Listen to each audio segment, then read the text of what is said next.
Horecna. The first question is, after a brilliant career as a dancer, from 2012 you devote yourself to choreography. What or who pushed you in this direction? Yes, thank you. Hello. So I started as when I was dancing in Hamburg. There were my first sort of tries to create something, which was not very successful.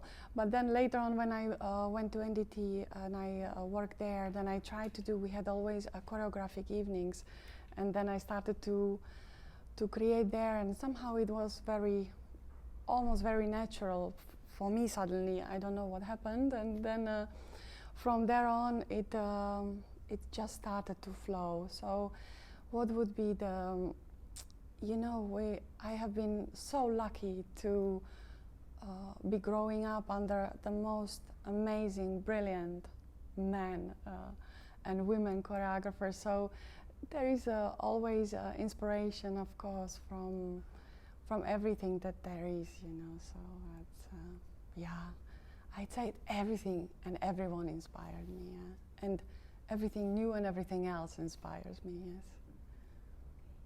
And as a choreographer, you seem interested to describe emotions and moods. And what are you interested to describe through the movement in your choreography? Mm-hmm. I am always interested in the soul, in the heart. So I think yesterday I had a very interesting conversation with Paolo, who works in the studios with us with the music, and we said the music is a feeling. So it's really difficult to describe. For me, the same dance is a feeling. So I almost think that it's difficult to describe what the heart feels. But if I say every step is a word, so if I tell the dancers and myself, I should create the way that if I turn the page of the book, I understand every word. So why do they do passe? Why do they do arabesque? So nothing is just arabesque. Nothing is just a mere movement with no meaning. So I really care that there is meaning to every language, whatever they want to say, and also that everything is heartfelt, like really heartfelt, yes. Let's talk about the creation for La Scala Ballet. Why the title, Birds Working on the Water? What did you get inspired by? Yes, my inspiration for this work, I have two inspirations. I already mentioned that there is a human being that I really adore. I adore this man since I am a very little child. We were really watching, in the ballet school we watched the videos all the time. So, and it's very crazy because many years later this man called me and it was totally crazy. I thought I'm dreaming, so it's amazing. So he's been my muse for a long time. I really love him. And the other inspiration was that I saw, I read about the story that Jesus walks on water. Jesus walking on water, something so miraculously impossible, but I think it more symbolizes the strength from within, that, like people say, you can transfer the mountains. When there are some impossible life situation that we have to deal with, like also Corona brought us to isolation, I felt we were birds and our wings were clipped.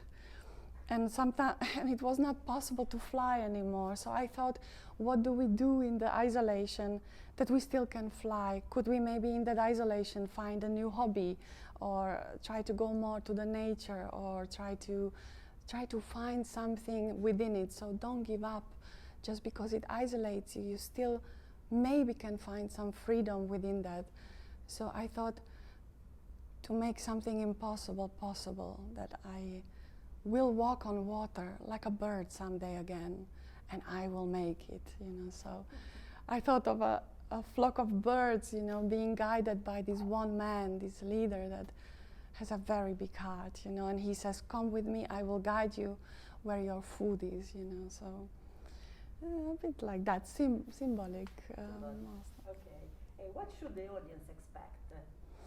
It's a difficult question, because I always think you know, somehow I always think expectations are always unproductive. I feel somehow they can expect, I hope, a lot of joy, a lot of being happy to be back in the theater together, and to expect, I don't know, maybe they should just come and just be there without any expectations, you know, maybe just to see what comes, you know.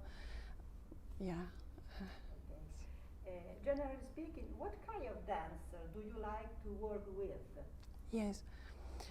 You know, I like every dancer, I have to say. Every dancer has something beautiful, and I think I just really adore working with very good, skilled, classically trained dancers. I very much like that because it feels free, but also I work with a lot of amateur dancers, and I was very surprised how much of joy streamed through that also. So I think everybody who loves to dance is welcome, you know. It's but in a professional dance theater and big houses, of course, I really enjoy the strong technically, and of course the hard. We open the drawers bit by bit, them, myself, you know. But your movement is contemporary, not classic. And yeah, I try to make it very earthy, you know, just very free, you know. Also that even if people have this, I think, this misconception that once it starts to be a classical ballet, they have to be very two-dimensional, and I think, I think it's freedom everywhere, so to take it, I think. Yeah, about the dancer for the creation for La Scala here, how did you cast dancers? Yes, you know, it was very strange because somehow when Mr. Manuel Allegri called me, I thought, what are we going to talk about? And I thought at home, I started to think, and suddenly sort of images were coming, of course, because of my inspirations.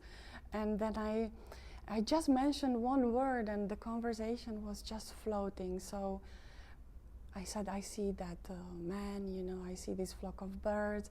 And Manuel was right away, look, there is someone, and how about if you would do that? So there was a incredible trust, and immediate communication was as if it was meant to be somehow, that we found the consensus immediately. So very nice, yeah. So it was together work with Mr. Allegri, yes. About the new creation for La Scala Ballet, I know that the principal dancer, Mixeni, has a leading role on this ballet. Yes. Yes.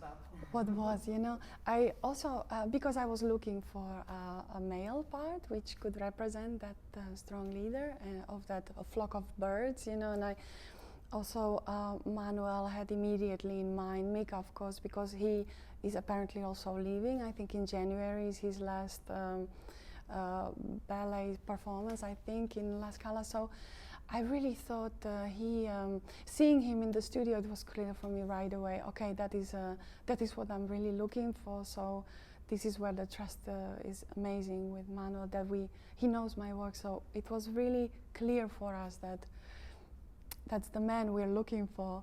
And it's somehow a beautiful coincidence that it happens also that it's his last season. So I even thought, it's not a goodbye, it's perhaps also another door will open, and yeah, so there are many moments where we could think he's saying goodbye, you know, but I think it's just, yeah. A question about the music, because I'm curious that you have chosen 3 Nordic composers, Yes. Aldo Par, Sibelius, Yes. and Martinov, yes. Yeah. What kind of atmosphere did you want to create on stage for that creation? Yes, I feel a lot of nature everywhere in the world. Somehow their music, I don't know what they had in mind. For me, it was a lot of nature, a lot of freedom. Just when, you know, in Netherlands, I go very often to a very beautiful place, Mayendel, which is in Den Haag, and it's always empty during the week, and there is like the sea and the dunes, and birds are flying and flocking. I thought, yeah, the only inspiration I had, freedom, just freedom, and fly free. and that music evoked in me a lot of breakthrough any cages, any boundaries, any imprisonment of any dogmas and anything that exists. Yeah, so that would be. And the last question: what is the most feminine aspect or your way of creating? The most feminine aspect, perhaps I would say that I really enjoy to see a strong man on stage with a beautiful male energy, you know, and I really love a soft, kind female energy, which is, you know, I am not so for this feminism and emancipation. I really understand it. I understand the processes, but in one ballet I had a gesture where a woman just reaches that way and the man puts his forehead or the other way around. And I had one lady saying, you know, when I saw this, that evening I was so nice to my husband, you know. It was so, because I'm so strong, you know. So I think, you know, the power of a man will never equal to a power of a woman. And I think it's beautiful to see somehow, not submissive, but equal, but still there is a man and there is a soft, kind woman. I think it can create a beautiful harmony also of living together. Perhaps man brings the female out, female brings his male side out. It's, so I'm very attracted to that idea that we just, and then to also forget the genders. It's okay, everything is okay. Everything should be free and lovable and loved and just free, yeah, so, yeah. But for me, I like, you know, to see that, yeah. Okay, thank you I very hope. much. Thank you.